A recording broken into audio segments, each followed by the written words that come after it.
All right, ladies and gentlemen, welcome to Pop-Up Lab Meets Biomedicine, an event hosted by Pop-Up Lab with Enable Network. We'll be starting, first of all, let me start by saying that it's super nice to finally be able to be doing physical events.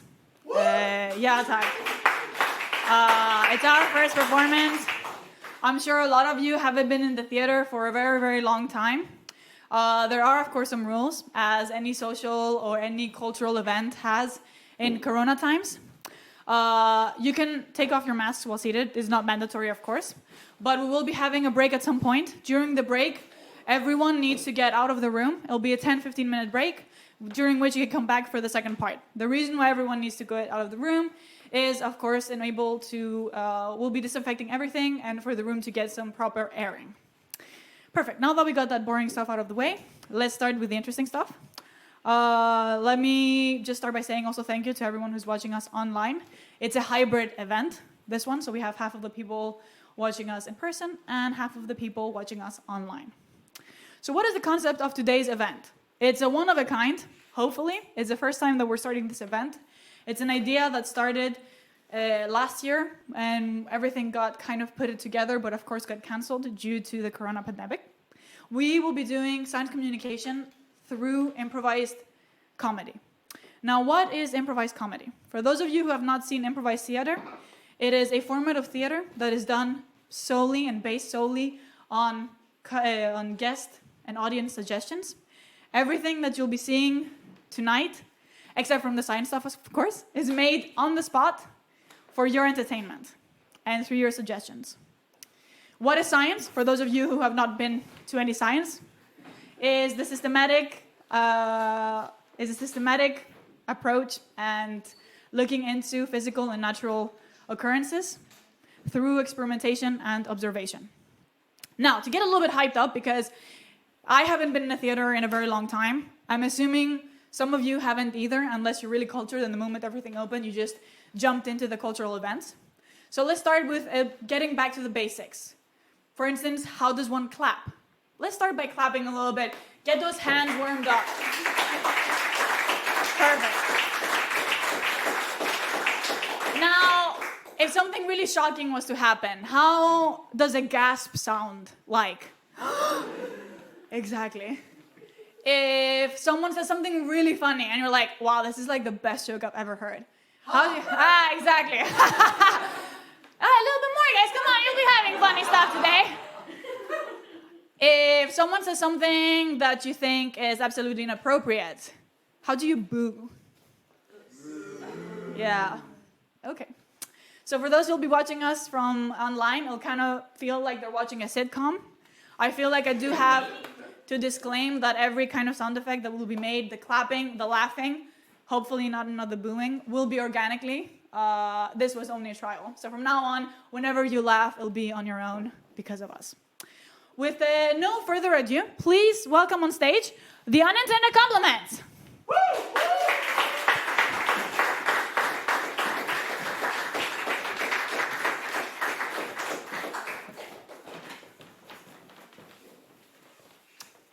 All right, let's get started. So one of the things that we will be addressing is that generally when it comes to science, there is unfortunately a lot of ignorance and a lot of fake news. So we'll be testing your ability as individuals to filter out the fakeness and be able to make an educated guess of who the true scientist is. So in front of you, you have 6 scientists, 5 of which are imposters. It is your role, through questions, to find out who the imposter is and limit it down to the one and true scientist. So we'll be starting by, guys, if you can just come a little bit more to the center. We'll be starting by taking some questions from the audience. If you want to make a question, just raise your hand or just ask. This is a free space. It's interactive. And then choose the scientist number. We'll have a quick presentation of the scientists, starting by number 1. Please present yourself. Hi, I am Michael Claren, and I am a PhD student in molecular biology. Hi guys, my name is Rachel, and I am a PhD fellow in pharmaceutical sciences at AU. Hi, my name is Ram, and I'm a PhD fellow at the Department of Pharmacy in Pharmaceutical Sciences. Hi, I'm Jordan, and I'm a postdoc at KU. Hi, my name's Julian. I'm a PhD at KU, specializing in microbiology. And hello everyone, my name is Christopher, and I'm doing my PhD research in therapeutic biomolecules. All right. Does anyone have any questions? I can tell some of you are already kind of guessing. Some of you know us, but we'll leave that out for now. I have a question. Yeah, Which color is bromine? is bromine. Which color is bromine? Please choose a scientist. Which one would you like to ask? Number 4. Number 4. Do you know what color bromine is?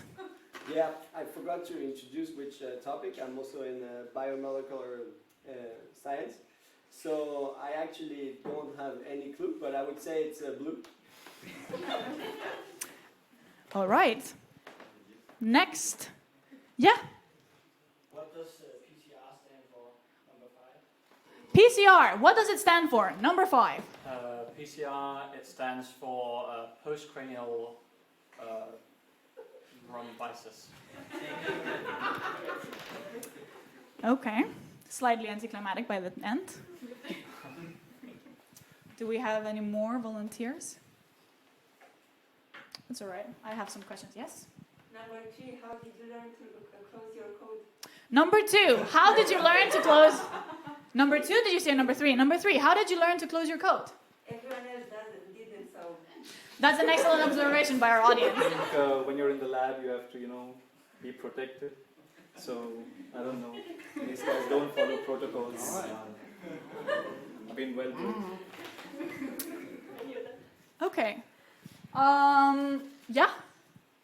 Do we have someone here? No? Okay, I'll ask. Number 6. Yes. Why do birds not have hands?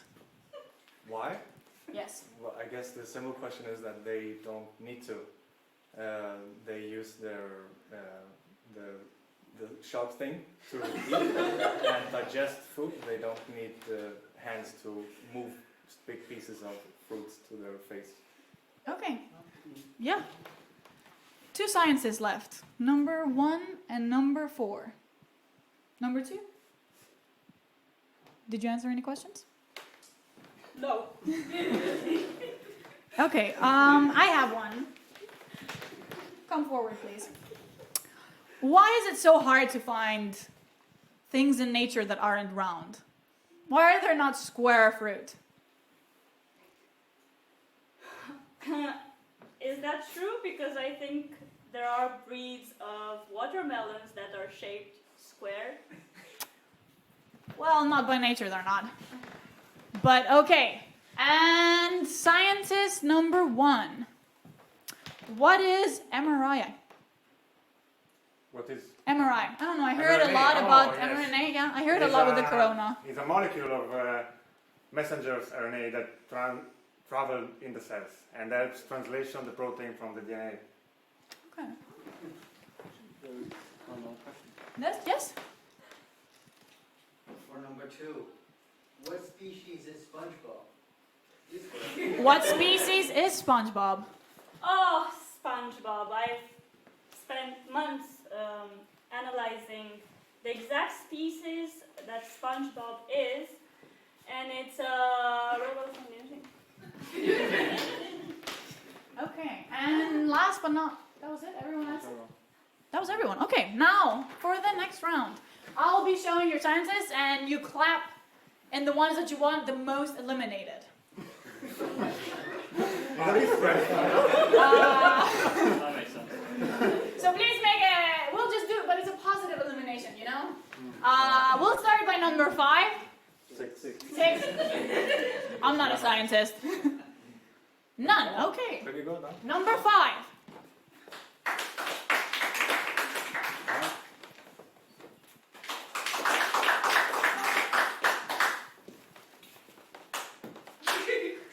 Okay.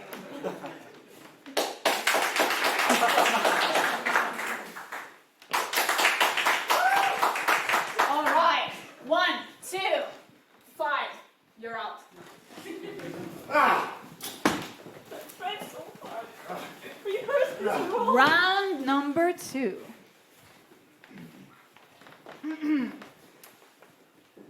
Scientist number 6. What does CQA stand for? Well, CQA stands for Certified Quality Amount, and it is an unit that I use in my lab research to quantify how much input I give to my cells. Scientist number 3. What does you're for? Scientist number 3. What does SOP stand for? Well, it's a standard operating procedure. Every industry has some protocols that need to be standardized so that, you know, if the person-to-person changes, the use of the equipment doesn't, and there's a standard protocol followed. And last but not least, number 4. What does NDA stand for? Is a non-destructive analysis. So this is what you look at the cell sample, and when you look at it, you don't destroy it, so you can still reuse it again. Because the DA, that's the destructive analysis, and that means you can use it only once. Okay. Time to eliminate again. This time, only one. So please clap again. Who do you think is the least scientific person? We go from step 1 to 6.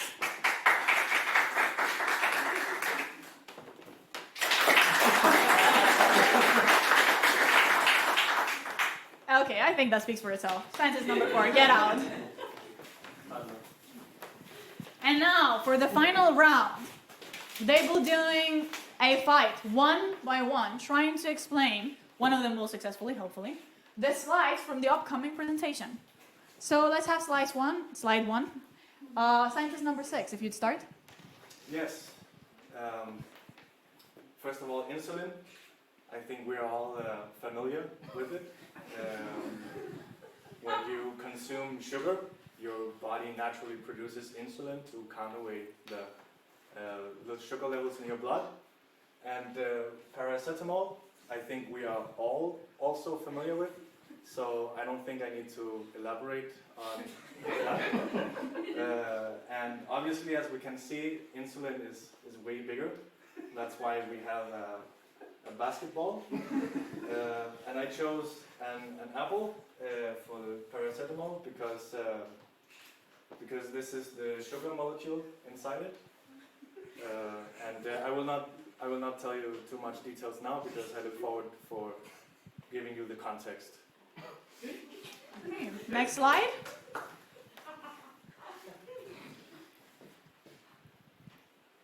For me or him? No, for scientist number 3. Yeah, Let's thank see you how it for goes. giving a nice introduction to insulin.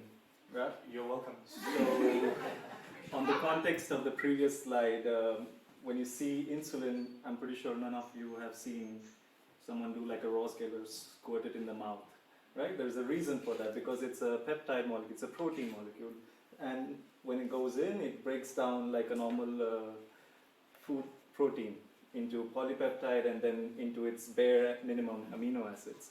And from the context from the previous slide is, I think you have to wait for my presentation. People lie a lot in improv, I should also say that. But I'm not biased. All right, please, scientists, stand in front of us for the final clapping.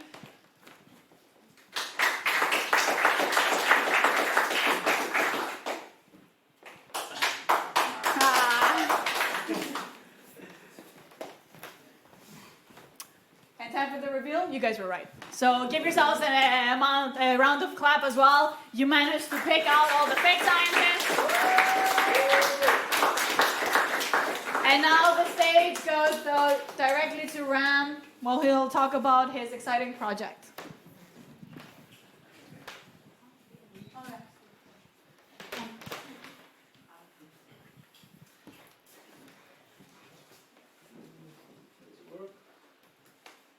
Yeah.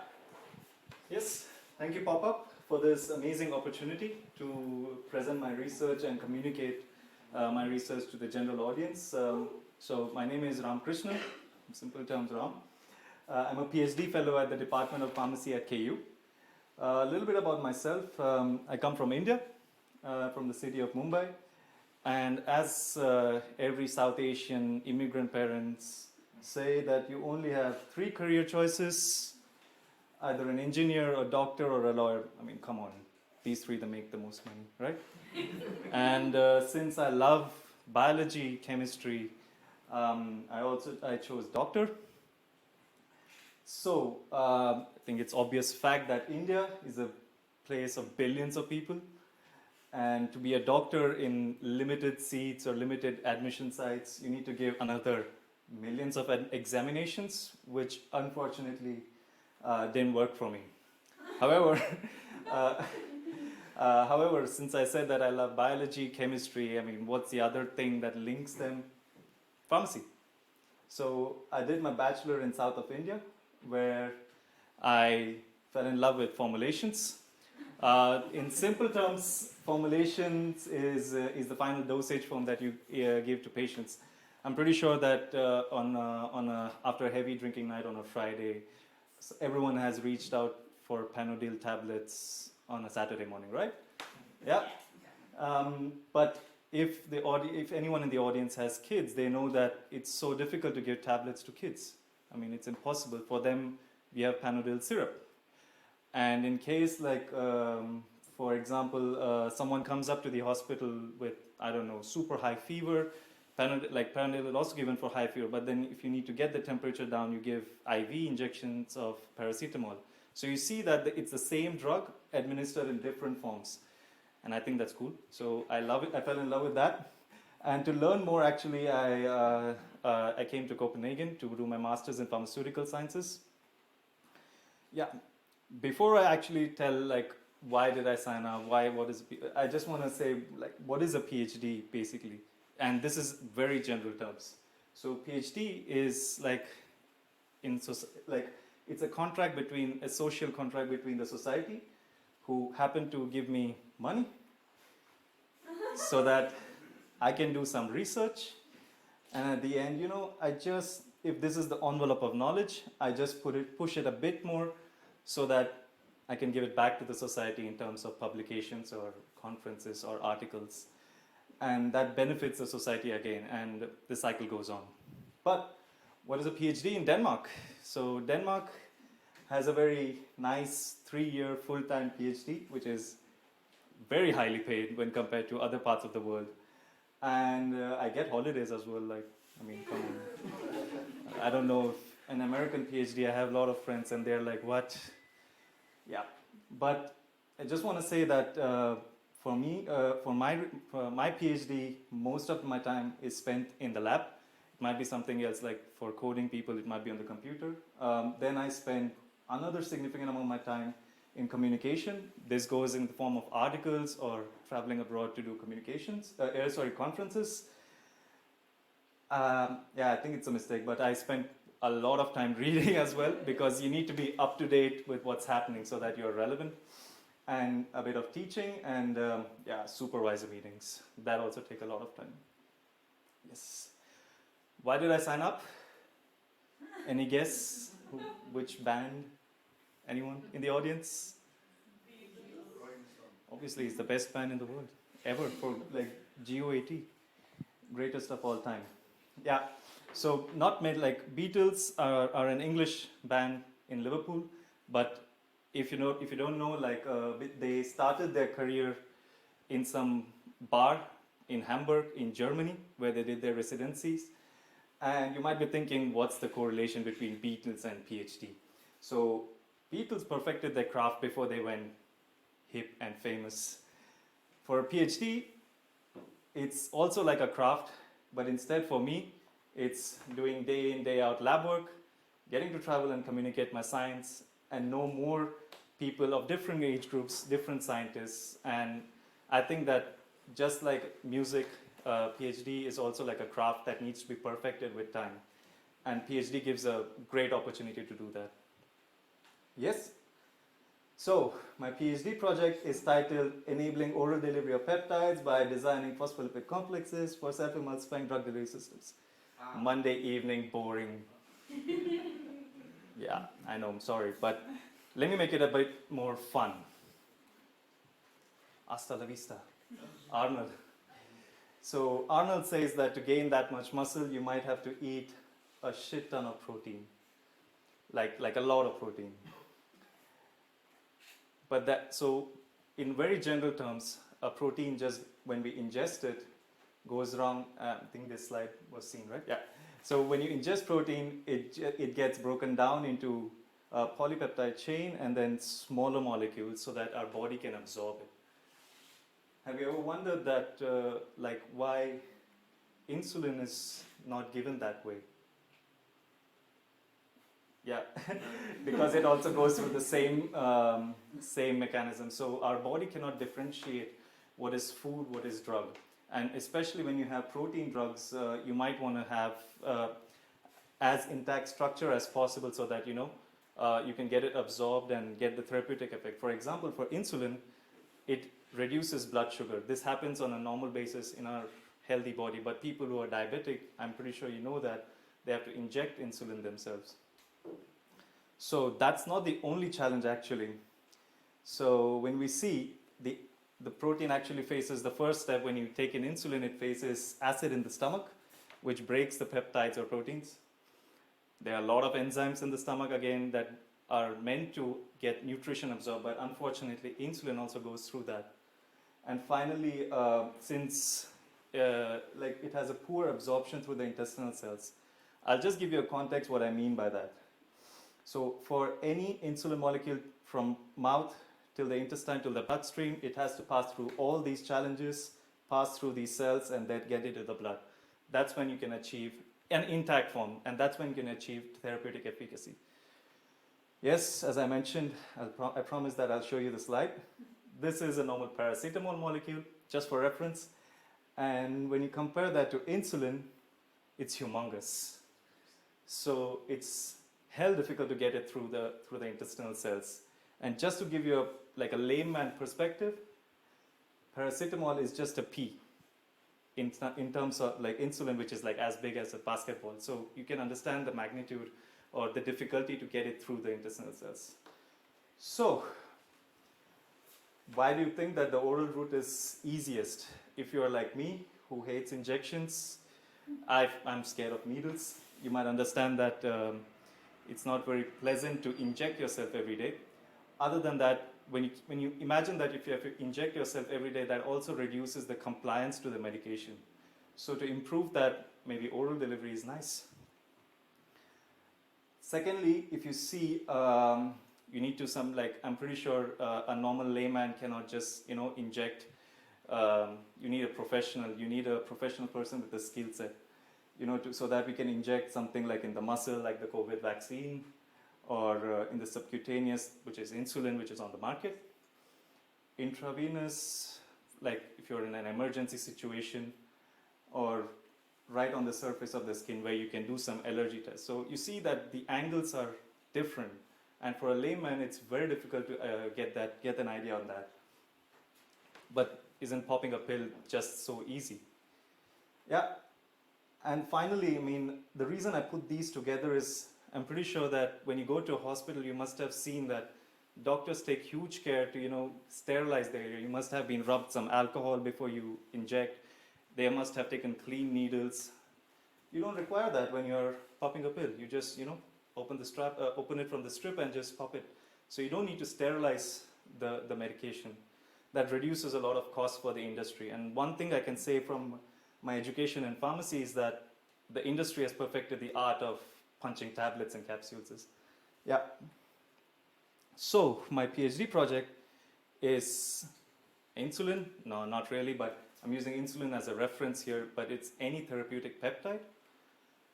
And we have, just as I showed you, these challenges which are present, is to not only protect them, but hammer my way through the intestinal cells.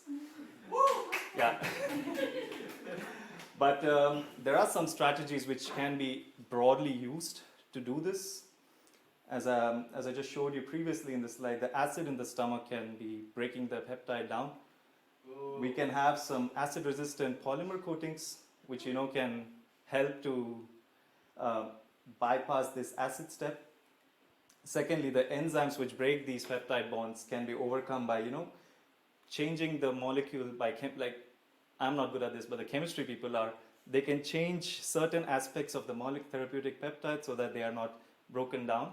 or else you can give some enzyme blockers or inhibitors so that the enzymes are inactive basically. And finally, like as I mentioned, the absorption is a huge issue through the intestinal cells. You can give some enhancers which will enable to get it through the intestine. Yes. You might be asking, like, is this new in the market? Is there anything on the market? And since we are in Denmark, I have to show the ad for Novo Nordisk.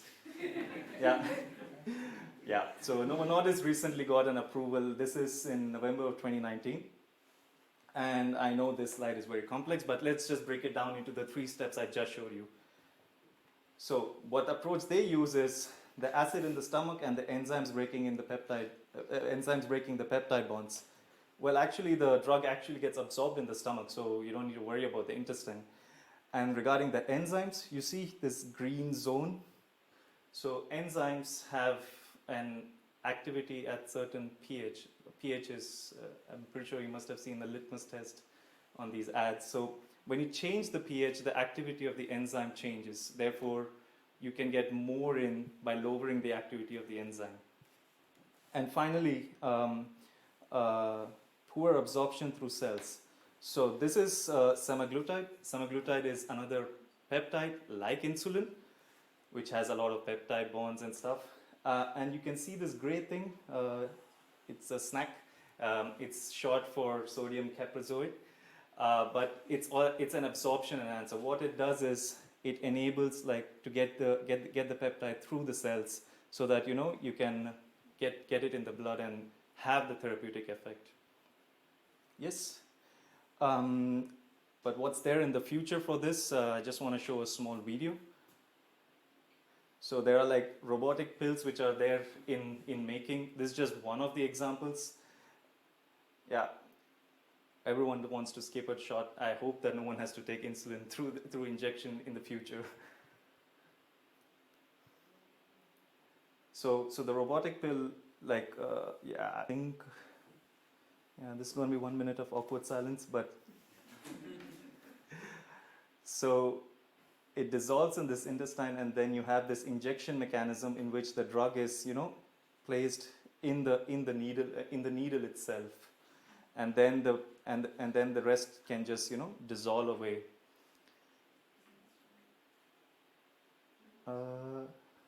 Yes. Oh yeah, they haven't got into the drug stage yet, but yeah, they are. And the needle is actually made of sugar. Yeah, I'll just take your questions in a moment. Yeah. Yes? Is the needle big or is it a bunch of small needles? It's a bunch of small needles and it's sugar coated, so it dissolves when it reaches there. So, yeah. They're giving insulin with sugar? That's kind of funny, no? Not like that much sugar, which is there in an ice cream. Yeah. But I just want to play a last quiz before we sign out. Can we? Danielle will just load up the screen and then we can have some Kahoot there.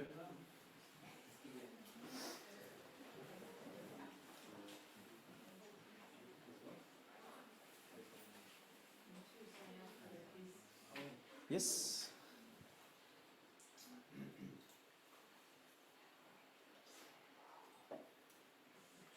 Let's keep it PG rated.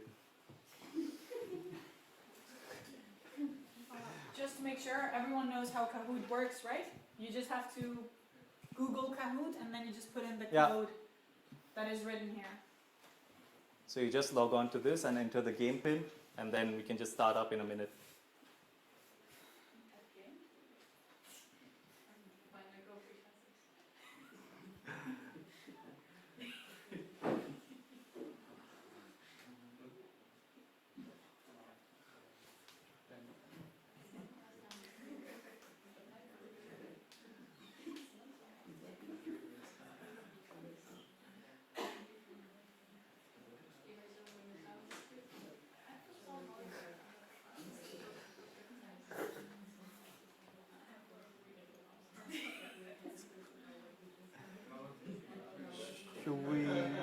Should we start?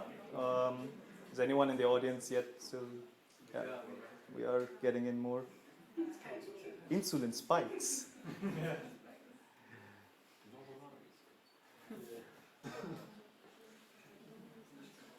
You can play as well.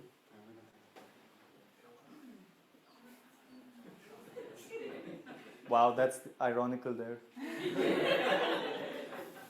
Like both came. I'm just sad that the real scientists had to wait. Yeah, should we start? Yeah? Yes, so it's just a very simple quiz, but yeah. So which is the most patient compliant and cheapest route of administering drugs? So you can just click the right answer. Is it the parenteral, topical, oral, or inhalation? And whoever gets the fastest then, scores more points. Yeah, parental is injection. Yeah, sorry, parenteral is injections, my bad. Topical Yeah. is skin. Topical is skin, and inhalation is through the nose or through breathing. Thank you, Tree Rex. Yes, as I just mentioned, that one person.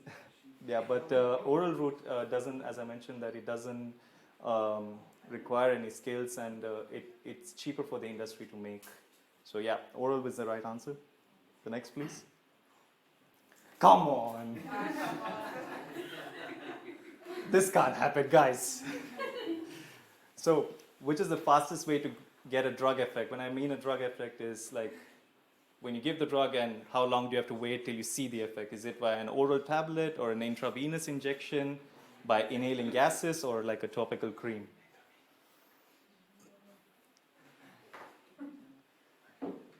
Yeah, it's a trick question actually. Yes? Yeah, so this is actually a trick question because gases move faster than liquids. I'm pretty sure that you must have taken a puff of a cigarette that gets transported much more faster. Yeah. I mean, I need a smoke. Just. So, true or false? Drug administered orally need to be sterilized.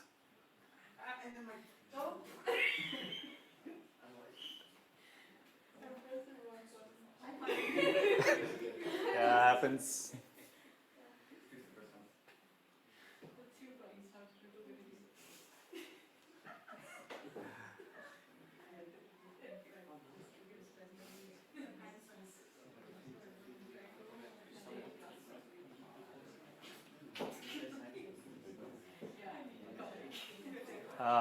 Yeah, thank God. Unfortunately, I hope it's a mistake. Yeah. Yes, next one, please. So, intravenous administration of drugs is an advantage when you need rapid onset, the patient is unconscious, the drugs are not absorbed orally, or so intravenous is directly injecting into your veins.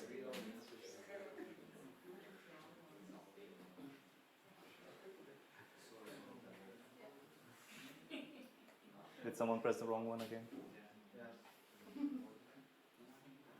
Can you keep all the answers in the same color next time? I think the app does I think app does it. I have no approval here.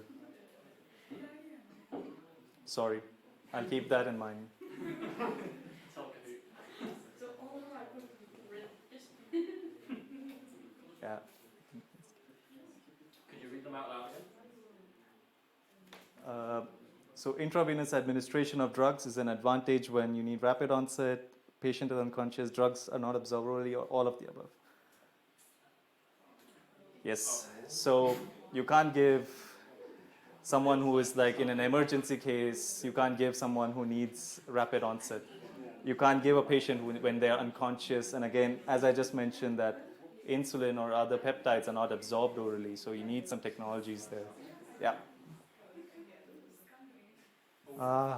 So Ollie's on fire, but thankfully Trump is not here. So the COVID vaccine is injected into which part of our body? Muscle, skin, veins, or in the abdominal cavity? The old rabies. Surprise. I mean, the old rabies vaccine was given there.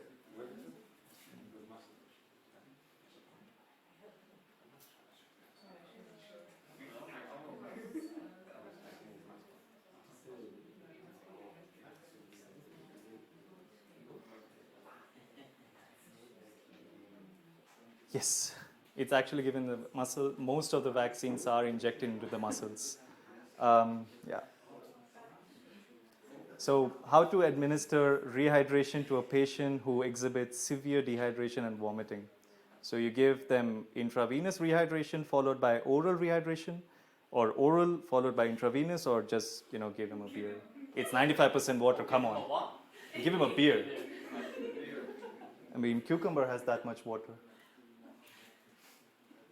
Why wouldn't you give them a cucumber instead of a beer? Because we are in Denmark. Right.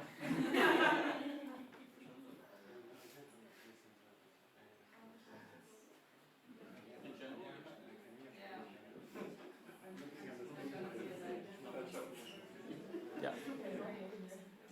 Yes, but I like the 3 people as well. Yes. Yeah. So,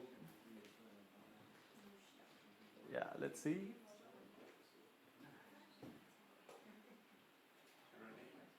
Not Trump. Not Trump. Hey, Solomon. Yes. Thank you so much.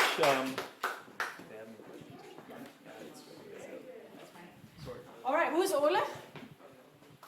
All right, everyone give a big applause to Ole. And of course, to Ram for the wonderful presentation.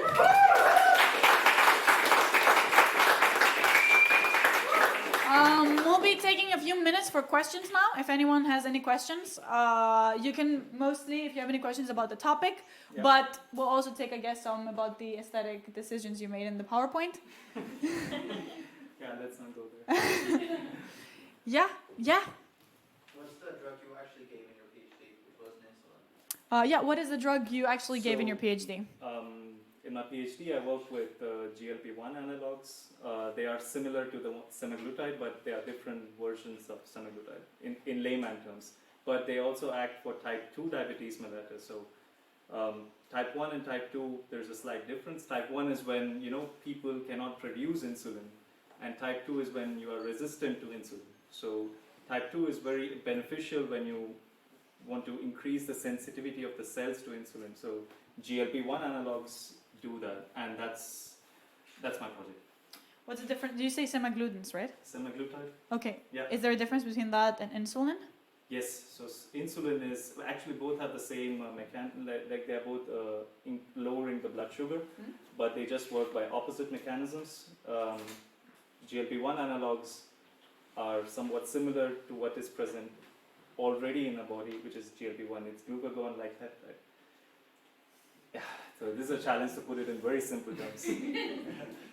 So in a normal homeostatic, normal healthy conditions, we have a fine balance between insulin and glucagon. So for example, when your blood sugar is too high, insulin acts and gets it down, and vice versa. When it's too low, glucagon acts and gets it up, so that you can walk around.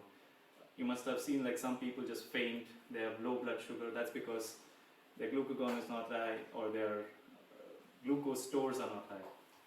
Coming to the question, GLP-1 somewhat inhibits the action of glucagon and increases the action of insulin. So, does that make sense? Yeah. Yeah. Okay, cool. Any more questions? Yeah, Luke. I have a friend who's type 1 diabetes. Yeah. And he's also worried about getting too low blood sugar. Is that also effective? Okay, does type 1 diabetes get too low blood sugar? Yes, but type 1 diabetes is, for example, I'm assuming he's taking injections of insulin. Yes, there is episodes of severe hypoglycemia, like low blood sugar in blood, because when you inject, so insulin, when you, in a normal condition, I have to just compare it with normal conditions so that it's easy to understand the disease state. So insulin, when you eat food, you have cells in your pancreas which get the signal of presence of glucose around, and then they release insulin, and therefore your blood sugar goes down. Whereas for a diseased case, like a type 1 diabetic, there's glucose around, but it doesn't go down. So you understand that insulin is something which is already present in our gastrointestinal tract, produced naturally. Whereas when you have to inject insulin, you're not going via the normal route. You're actually injecting it here, somewhere in your belly, thigh, or adipose, like fat tissues. In that way, what happens is insulin's target organ of action is liver, because liver is where you have most of the glucose stored. So insulin, by the time it reaches there, you have actions like muscles and other places where it shows its action, and reduces the blood sugar locally as well sometimes. And it can be many times that people don't understand how much insulin to dial in or dial out, and if they inject that, then you might suddenly feel a drop like whoa, and then get back to normal. Is that clear enough, or? Yeah. I'm sorry. Yes. Thank you. I have a question with insulin administration. Can you make it so is it possible to have it like the asthma medication where you just... Oh, that's a good Like question. a nasal one? Like, Yes, yeah, if you can actually, have an asthma version or like nasal version of insulin. Yes, there was, I think in 2010s, Novo Nordisk or some, I don't remember. This was before I was enthusiastic about doctor or pharma, anything. But then they did venture into that route, and it wasn't commercially viable as well. Like, and plus you have to take a huge dose to get it through. So companies not only see, obviously they have to see the commercial viability as well as how much you administer the drug to the patient. Okay, and one last question? Yeah? Or two last questions? Yeah? It's a stupid question, but... There's no stupid questions. No stupid questions. Let's say if you like snort it, will it get absorbed or... Can you snort it? Like the powder. Yeah. That then you run into danger because insulin is super fluffy as a powder. Like how should I put it? It's like cotton, which is super fluffy powders. You understand what I mean by fluffy powder? Like flour? A bit more.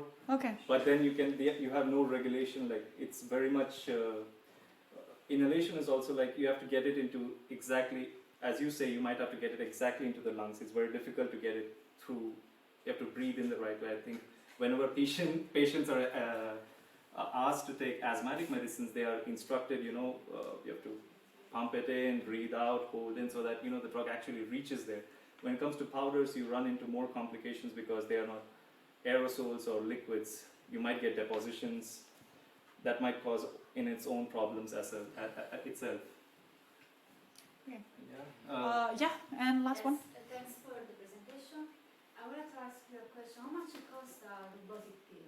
Yeah. What is the cost of a robotic pill? Unfortunately, I don't know. You don't know. Because it's not yet out. But I don't know, actually.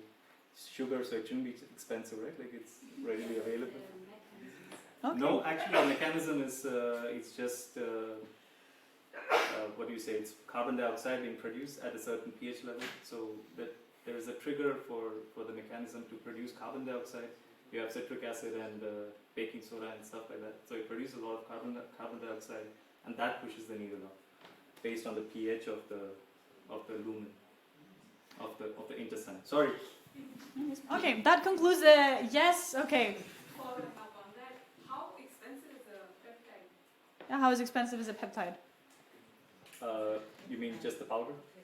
Peptide, or if you want to Drug form, like final product? fine formulated. I'm sure it's going to be more expensive. Pretty expensive. Okay, so what is the price of the final peptide product? If I get that question right, I'm assuming you're talking about the oral. It's depends on the country you're in.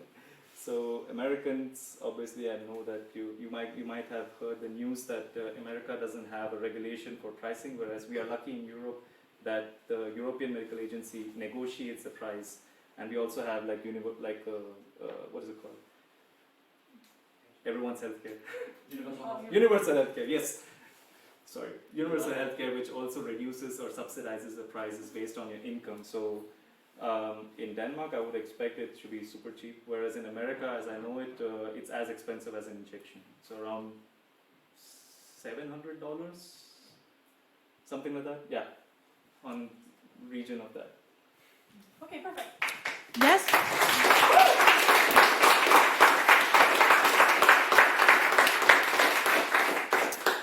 So that concludes the presentation. It was a really interesting presentation. It's also the first time that we're seeing the presentation. So now to get back in the performative bit, I would like to do a bit of an energizer because this energized a lot of our brains. So let's energize our bodies again. I want everyone to kind of start by like thumping their legs and their feet on the ground. Exactly. And then you can take your hands and start like slapping your calves. Yeah, give it a good slap, like get the blood flowing. And then you can move up to your thighs. Then your hips, your beer bellies. And then do a little bit of your shoulders up and down. Your cheeks. And finally,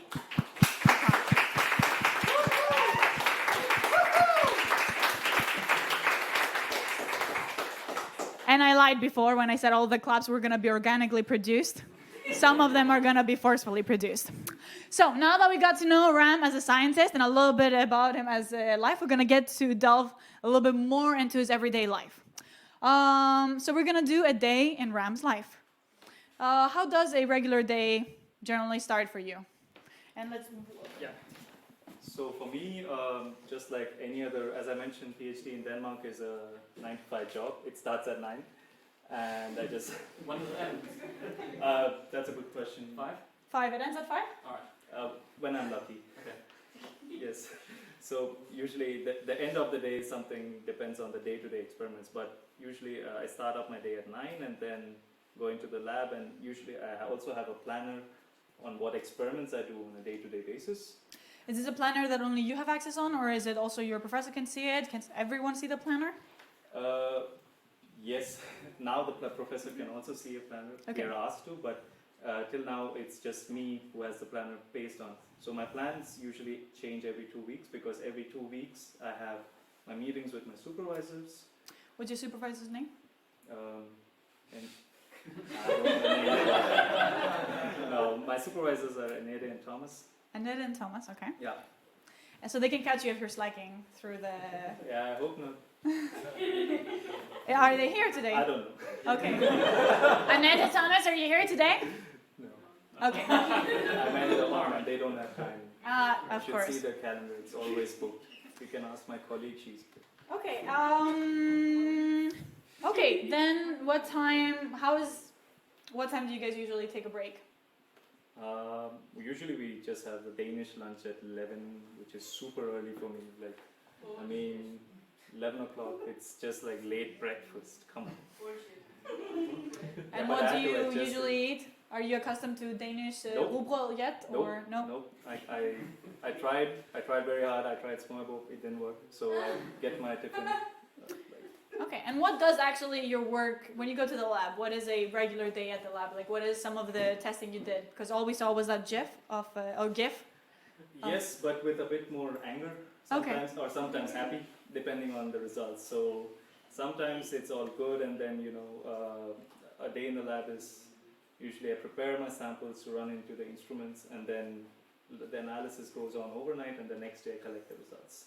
Okay. So the instrument does it for me. So depending on the results, my mood the next day is very much, borderline. Okay, so you leave them there overnight. Is there any kind of danger when you're leaving the results overnight that something might be tampered or something might... Those are my two colleagues. They might work. Yes, sometimes, like it's an instrument. Sometimes it breaks down, but most of the times I would say that if you have programmed it well, then it runs fine. And then the next day I get the results and my mood. If the instruments stop overnight, then I'm obviously mad because I didn't get my results. But then if I get my results and I'm mad, that's still okay because it's not the instrument's fault. Okay. You get what I'm saying? Like, Yeah, it's your fault then. And do you work with anyone closely at the office? We have a nice group of PhD people who are very friendly, who are very supporting. So it's a very nice group that I'm a part of. Okay, how many people approximately? 5 to 6. Yeah. That's big. Yeah. Okay, perfect. Ram, you can take a place over there. So what's going to happen now is that we are going to reenact a classical day in Ram's life. Of course, we're going to try to stay as close to reality as we can. But every once in a while, people get forgetful or imagination can run a little bit wild. So for that reason, we have Ram on the side. And every time we make a mistake or we're not on point, he will clap, pause us, and then correct us so we can get his story told as truthful as possible. Just to kind of go back and repeat the story so we can get the basic elements. We're going to be reenacting a day in Ram's life. He has a job that starts at 9 and is supposed to end at 5, but that's not always the case.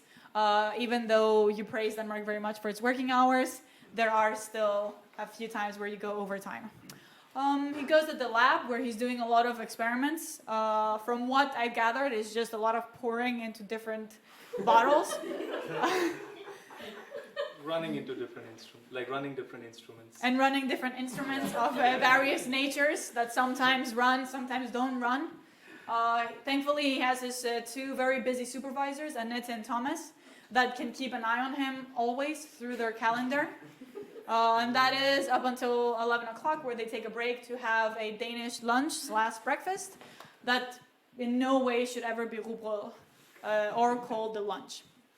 So if you guys can count backwards with me from 5 to 1, and then afterwards we all shout improv, and we'll get started. In 5, 4, 3, 2, 1, improv!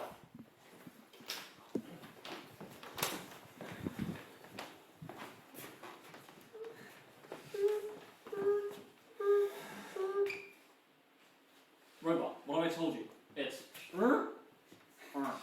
right?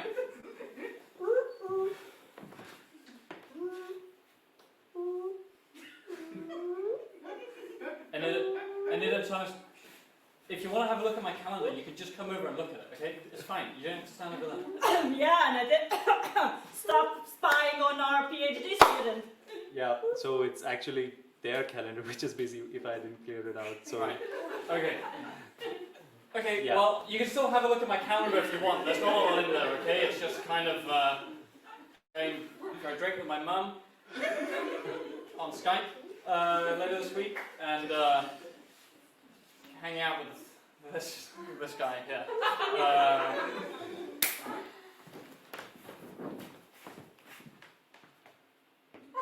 Did you annoy him again? He said, and yeah, he should have just write the code in C. I don't understand. I understand / stop, tab, 4, 1, 2, 10. I can't believe he's done with his PhD and he doesn't know that it's not but it's E. That's basic, right? Maybe we should have a conversation with Agnes and Tom about that. Do you mean Annette? So Ram, which instrument are you running today? Number 1 or number 3? Well, I was actually running both. I hope that's okay. That's a risky move in the lab. Well, sometimes in science you gotta go big or go home. Are you sure around this 5. is the right time? Is today the right time of going big? I don't know. What? I already made What that. the fuck?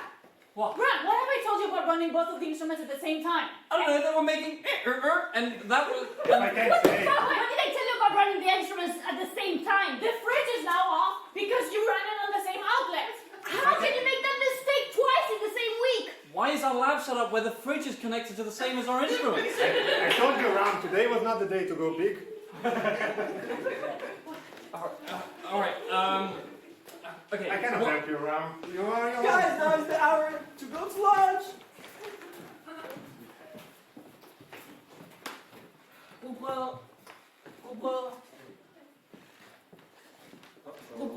Oh, no. I'm okay. No. Do you have anything other than whoop? Well, in this canteen we only eat rugbrød. It's, good salary, but not good food. You can't have everything. Do you eat anything? You on can the have whoop? all the rugbrød that you need.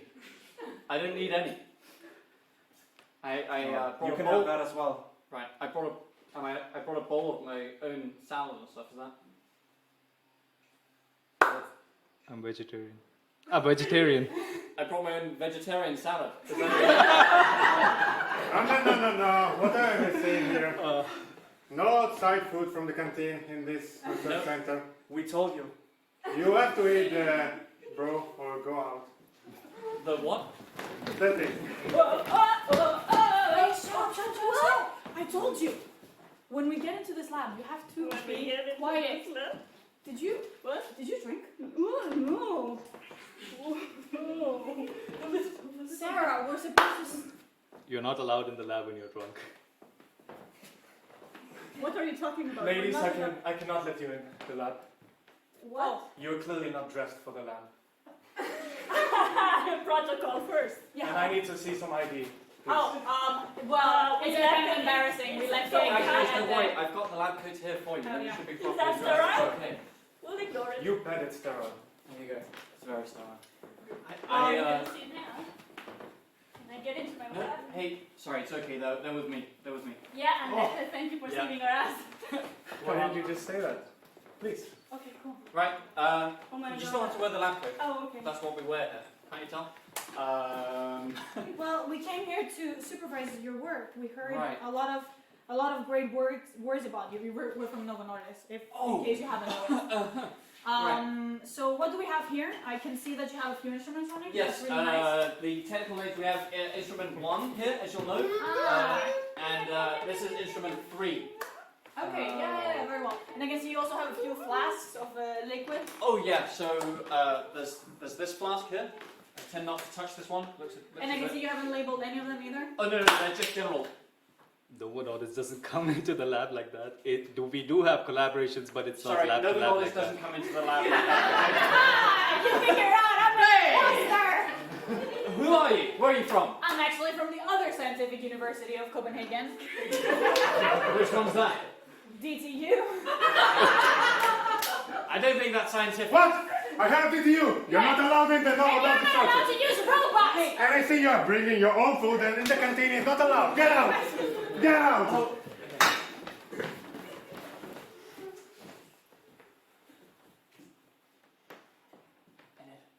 Is this okay? Gonna catch you, bastard. Where's that rat? Are you busy the You whole skip night? all the time. Are you busy the whole night looking for a rat? I tried to check the It's calendar. very important I keep my rats in check, okay? I'm feeding them like 20 times a day. Okay? You just have a very busy calendar. They just needed to check. We have a designated area for rats, like a stable.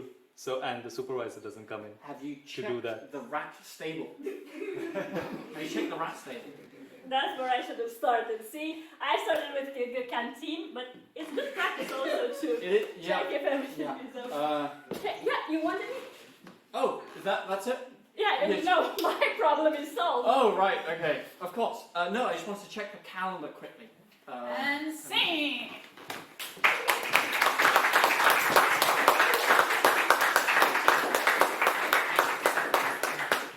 All right. Thank you for your insights, Ram, first of all, to begin with. Do you have any further comments you would like to make? Any, perhaps, inaccuracies that were made tonight? Actually, there was pretty accurate as it comes. Obviously a bit exaggerated, but very accurate, I must say. Okay, glad to hear. I like the DTU part. Based on a true story. Okay, no commentary then. In that case, we will be taking our break right now. We'll be taking a 15-minute break, which means that we'll be back at 8:30. As we said, because of Corona, everyone has to leave the room and go out and get some air while we disinfect the area. And for those of you watching online, we'll be back at 8:30. Thank you very much.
Okay, perfect. Okay, welcome back, everyone. Before we start the show, I would like to remind you all that you are in the very lucky position to be a part of our pilot. As I mentioned before, Pop-Up Lab is a new idea of trying a different way of science communication, which is combining improvised comedy and different scientists that come here and present their very interesting projects that we've seen so far. So at this point, because we are very starting right now and hopefully can become something bigger in the future and create more of these events, your likes and support are really, really important for us. So if everyone could just give us a like on Facebook. Pop-Up Lab is a part of Pop-Up, which is a volunteering organization that focuses on bringing up and supporting performance art in Copenhagen for either affordable prices or with it's an NGO, so we get nothing out of it, other than pleasure, of course. And Unintended Compliments is, of course, the team that's performing today. And I don't know, Ram, do you have any social media? Where is he? Ram, do you have any social media and Instagram account that you want people to follow? Like any goals of being an influencer? Okay. He already is an influencer. Okay, perfect. Then with no further ado, I'll just assume that everyone who hasn't liked our pages has done it now. We have these perfect QR codes. You can actually scan them from the audience. We tried. So you have no excuse. No excuse. We'll just get on with our next part. To begin with that, I will exile one of our members. One of you leave the room, please.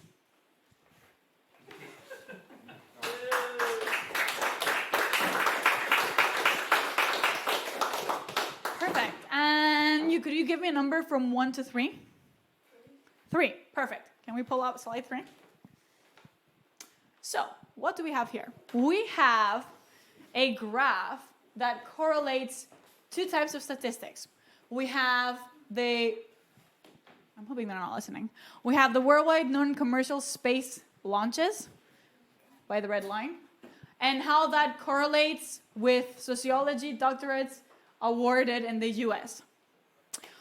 For the next game, we're going to have one of our performers pretend to be a PhD student who tries to sell their idea to their professor for a PhD. One of these correlations are going to be hidden, and through the help of two of his fellow friends miming it out, he'll have to guess what the missing words are. And if I'm guessing from what we already have the titles, it'll be quite challenging. So with no further ado, I'd like to have 3 improvisers on stage. Yes? You got it? Yes, I think so. Perfect. And Daniel, you can pull the next slide. Do you remember what it was? Sociology doctorate award. Perfect. Raphael, you can come back in. Oh wait, could I hear that? All right, everyone, give an applause to Raphael. Hi, Raphael. Welcome. Sorry, wrong slide. So you prepared your PhD presentation today? Yes, Professor, I have an amazing idea. Right. You won't believe it. You have to accept that PhD.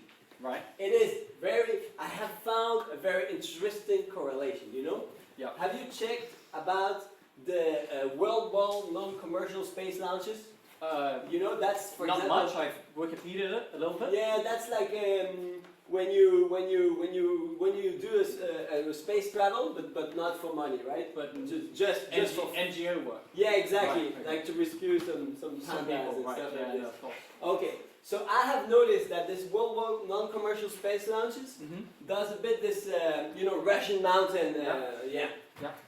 So yeah, and I have noticed that, interestingly, this is correlated to something else. Yeah, it is something related to people wearing very important suits. It's something very important. Right. What kind of suits? Oh, I'll tell you some very Important specific people. Sorry? Important people. Yes, very important people. I would say healthcare. People. Right. Some kind of doctor. Or Yeah, exactly. Right. Doctor. Do you know what kind of doctor? Oh, obviously, yes. It's not any kind of doctor. It's Right. a very specific type of doctor. And which kind of doctor is that? That's the ones that give you all those prescriptions, you know? Are you sure? Maybe. Which kind of prescriptions? Is that? Oh, yeah. It's about your stomach, you know, when you don't have very good digestion, you know. It's really, well, that's another story. Right. You know, that's that's just you feeling at the canteen. Yeah. All right. You have to eat it. There's no getting around it. Yeah, they only have that. So maybe it was a different kind of a doctor. It's a very specific type of doctor. Yeah, no, I get that. And it's very fun that it correlates to non-commercial space now. Right. You heard Which it, kind of doctor is it? Is it something that's more scientific, something that's more social? I think it's more like a psychologist. Okay, a psychologist. Yeah, it's kind of a love doctor, you know. Yeah. All right. Yeah, that's why I say the intestine, because I have love like in my stomach. Love down here. Yeah. So is it more of like a psychologist or more? No, of it's like a date counselor. A date counselor with a doctorate, right? More? Do you think? I get the feeling you're maybe talking about something more like a sociologist or something in that direction. Yeah, that's exactly. All right. No, that was lucky. I mean, I've done some of my reading up, so I knew that there was some connection there. And what is it exactly with sociology doctors? Yeah. What's the number here? Yeah, I know. So the sociologist doctor, you know, it's very interesting. It does this Russian mountain correlation. Right. I haven't seen a Russian mountain correlation before, so that's quite interesting. Oh, that's exactly that's the that same, one. you know? Okay, right. And that's when they, they party and. Oh, why would they party? Well, because they have crazy ideas. Right. It's like the. Yeah, it's those sociologists, they count a lot. Yeah. They like to count. Right. They're not good at math, but they count a lot. No. Okay, but could it be the amount of something that happens to yeah, the exactly. When sociologists, we don't seem to be quite clear about this. Yeah, I'm still a bit blurry about that Right. project. It's when the sociologists become knights. They're being knighted by the queen. So like when they get a doctorate? Yeah, exactly. Okay. That's being knighted for a sociologist. Oh, yeah, of course. So it's something about the... Yeah, so it's very easy. If you look at how many sociologists get their doctorate... Yeah, the amount of sociology doctorates? Yeah, exactly. Okay. Well, you see that it completely correlates with the space launches. Non-commercial space. Yeah, obviously, yeah. Obviously. So yeah, okay. Yeah. So you can see that, right? Yes. And I have a very good explanation of that, but of course we should investigate more, right? Well, I mean, that's the point of the PhD. That's the point of the PhD, But my initial guess that I would like to verify during that PhD that hopefully you're gonna fund, is that because the more sociologists get the doctorate, so then. There's some, you know how sociologists are. They're very complex. They analyze everything. They tell you, oh, you have a problem with your mom. Oh, you have a problem with your dad. Yeah. So then, people want to escape the planet Earth, right? Because there are too many sociologists. Oh. So they just, whatever they have, get me in that ship to Mars, to the moon, whatever. I'm off. But then those years where there are like few sociologists, then people are like, unsafe travel to Mars, nah. Okay, so what you're saying is the more sociologists, the more they want to leave this planet. Yeah, that's exactly what I'm saying. Okay, that makes a lot of sense. Thank you, Raf. I look forward to the next 4 years.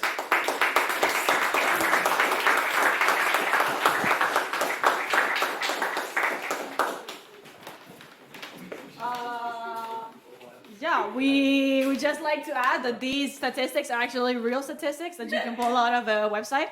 I think it's called, random correlations or something? TylerVegan.com. Yeah, it's all of these are true. Not necessarily correlated, even though you drafted a really good... Yeah, not causality, but correlation. Perfect. All right, and now for the next game. I will need a suggestion of a situation. So you're all welcome to kind of like throw out there a few situations, everyday situations, special situations, and I'll just pick the favorite one. No salt in the kitchen. Huh? No salt in the kitchen. No salt in the kitchen. Okay. Yeah. A plumber coming by. A plumber is coming by. Yes.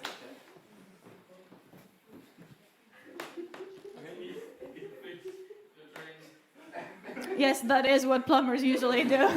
Thank you for the specification, though. Okay, perfect. I'll take the plumber one. So for the next bit, what we will be doing is we will draw inspiration from plumbers when they come to your house to fix your drains. And we will be doing a series of different media coverages of an event that is inspired by that, more or less. So please count downwards with me from 5, 4, 3, 2, 1, improv. You ready? Yes. First time for me.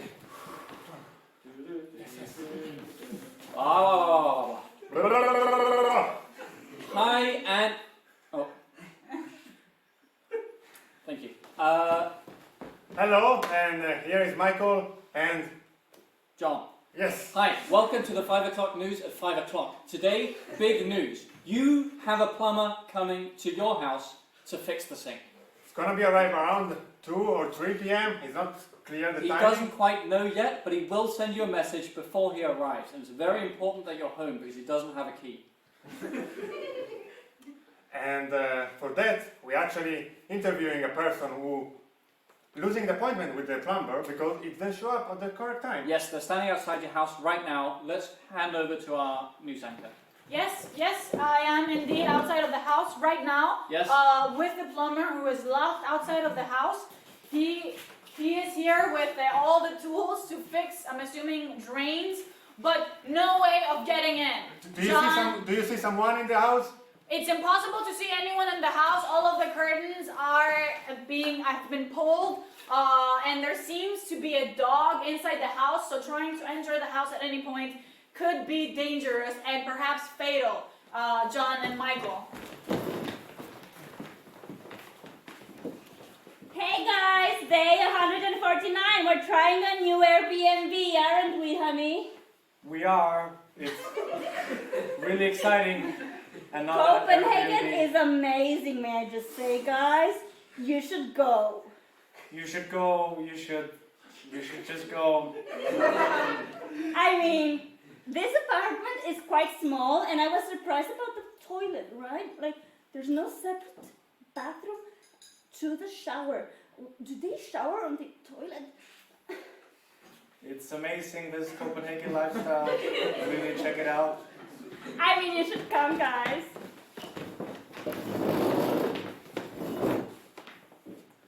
Hi, welcome. Today, ladies and gentlemen, we're joined by Simon the plumber. He's here to talk to us a bit about his experiences. They are quite sad, so we must be careful with them today. So, Simon, thank you for joining us today. I was wondering, could you tell us a bit about what happened to you recently with the key situation? Well, there is the key situation, but in more general terms, and I'm sorry if I. No, come on, let it all out. In general, I would just say to the people that are watching, maybe consider calling a plumber, maybe just once when your pipes are actually working, because every time I get called out, the pipes don't work. Everyone always asks what the plumber's And doing. it's so sad. When do I get to see a well-functioning pipe? I get the sense. So welcome to History Channel. And tonight we're going to see how the plumber profession came alive for the first time. And were you maybe wondering, has there always been a key problem in the plumber life? Or is it something that only nowadays plumber experience? Let's see back in the 18th century when the first plumber bird. His name was Jonathan McKinsey II. And as you can see, he was also waiting outside the house for hours because the caller didn't have the keys for opening. And how did he solve the problem? He tried to sneak in. Since it's the 18th century, he encounters a lot of problems. Big, huge dogs that were waiting for him. As you can see, the plumber life is very difficult. And it kills the dog. But since he's a plumber and not a real doctor, he doesn't know how to help the poor dog. And when the owner of the apartment arrived, then the situation is encountered. A plumber and he decided to punish the plumber with a sword. You killed my dog. That's what he said. Now you're gonna pay for me for free. And that's how the terrible life of a plumber goes. Welcome, ladies and gentlemen, to Who Wants to Be the Next Plumber? We have here 3 candidates. Candidate 1, Tom the Builder. Candidate 2. Oh, do I get a chair as well? Oh no, that's part of the game. Only 2 chairs for 3 candidates. Okay, first question. If a drainage is leaking at 10 liters per second, how much water, or what is leaking, will be leaking in 1 hour? First candidate to answer.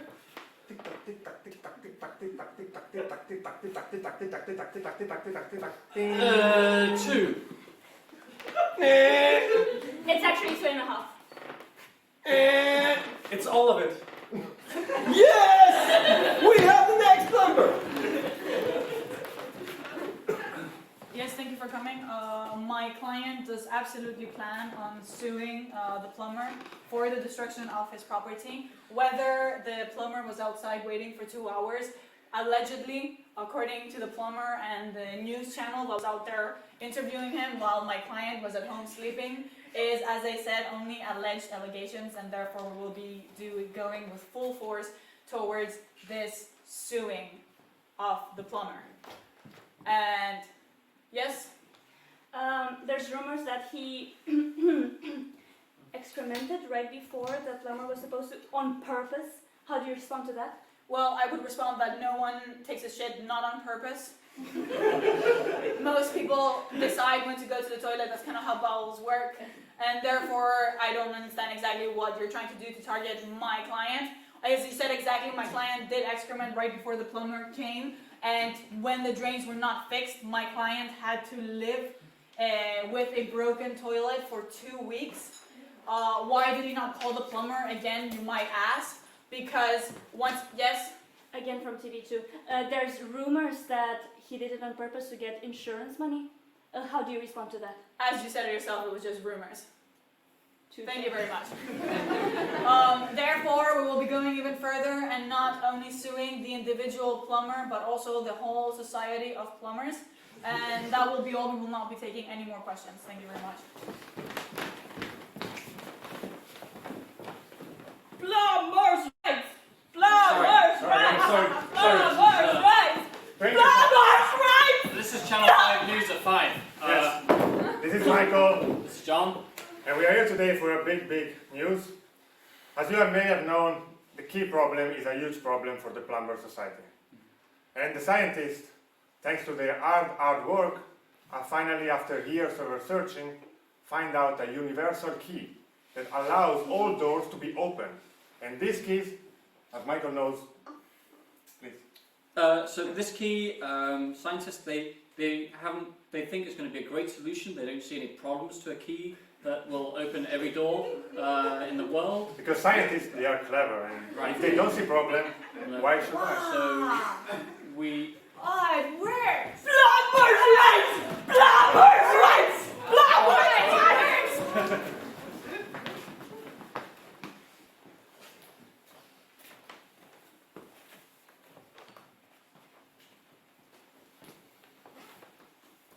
Welcome to 1192 podcast.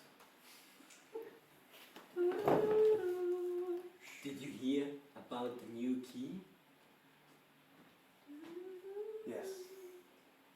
I heard about it. Don't you find, Mike, that this is strange? I do, Anthony. It is strange.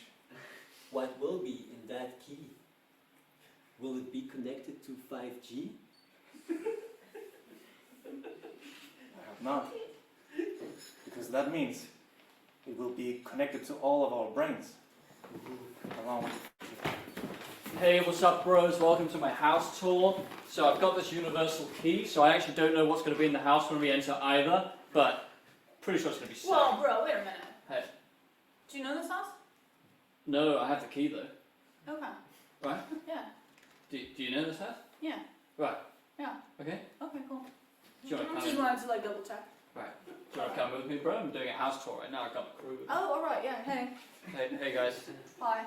I was also I'm doing, live streaming just to... yeah, I was also doing my own show. Oh, I was you're doing, doing a house tour as well? yeah, I was doing like an outside of house tour. Oh. So I just came from my house. Oh. But I can like lock it back for you if you want to enter. Yeah, that'd be sick. Okay, cool. Right. Just give me a second. Anything cool in that? Don't tell me, don't tell me. Okay, right. Nice. Nice. Alright. Okay, yeah. Alright. Yeah, okay, cool. Alright, so like... Yeah. Alright.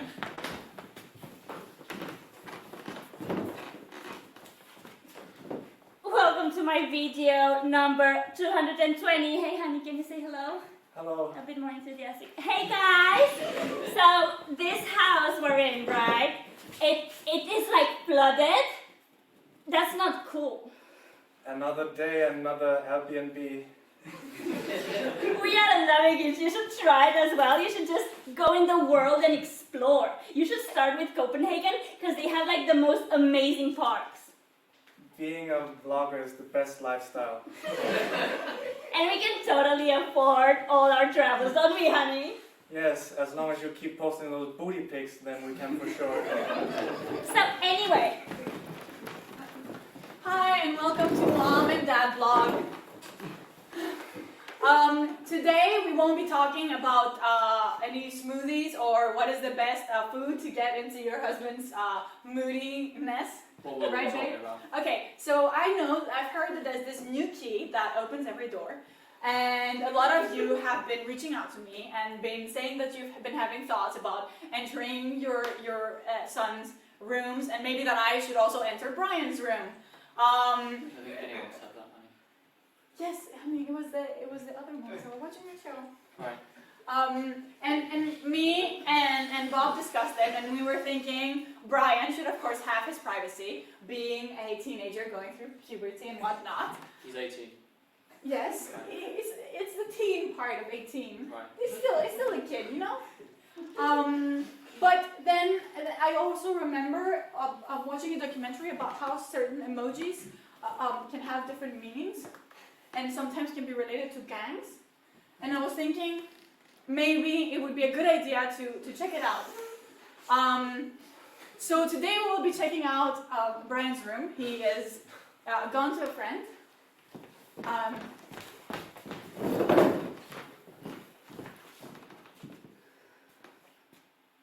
One, two. 1, 2, 1, 2.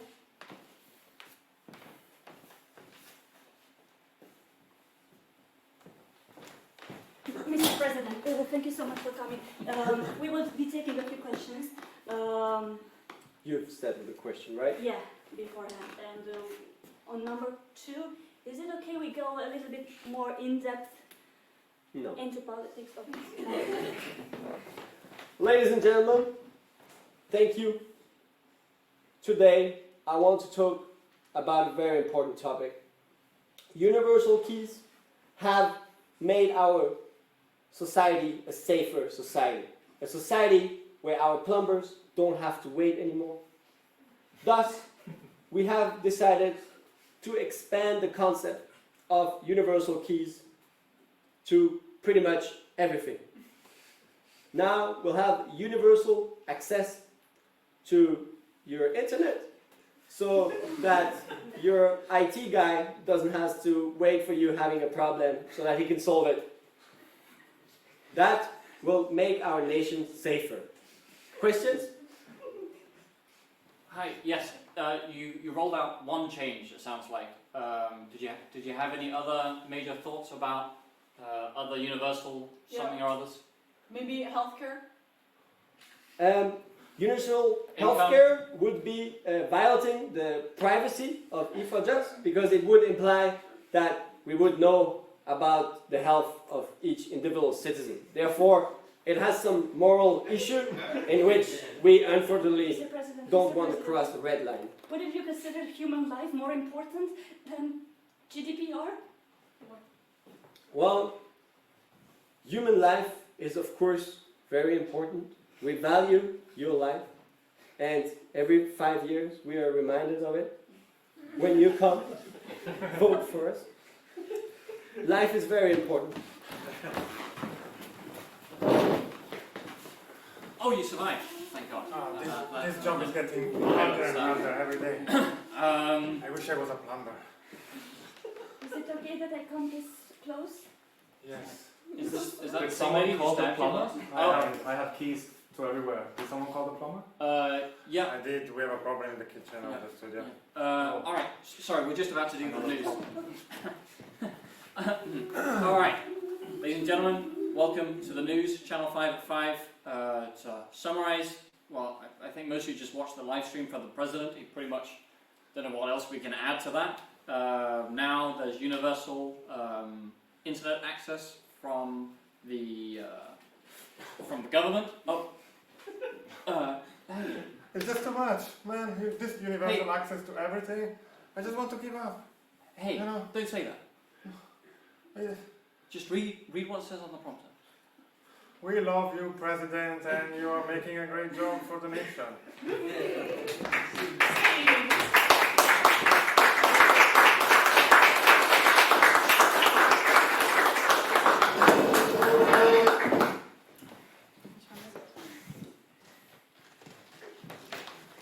All right. So that concludes our show for tonight. Thank you, first and foremost, all of you who have been here today as an audience. It has been amazing, again, for us to be on stage. And as we said, this has been a pilot of a passion project that we really, really love. And it's been great to kind of see it play out and seeing that hopefully everything worked out all right. I would just like to take a moment to, again, thank Enable Network that has been sponsoring this event. The Novo Nordisk Foundation for Protein Research. I'm saying that right? Okay. And of course, I would like to thank Pop-Up, the organization that has made all of this possible. The person behind today's event, the minds of it, Catalina and Massimo, who have been putting this all together, writing the applications, planning everything, helping out with stuff. Unintended compliments that has been performing. Stay on stage, guys. Please give them an applause.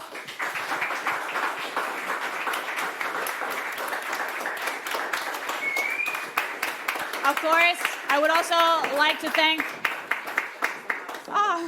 thank you so much. Oh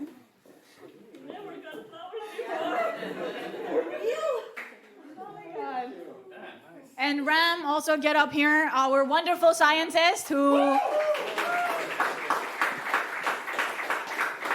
Yeah.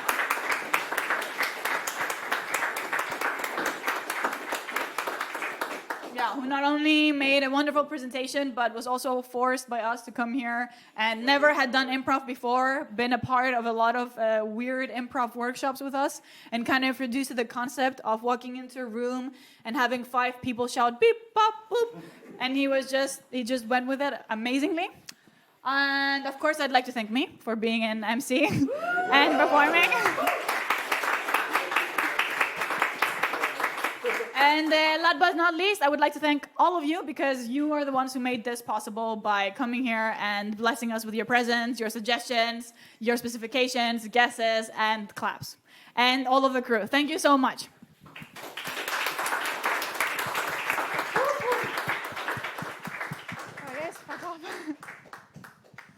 we'll be seeing you for autographs in the back for a while.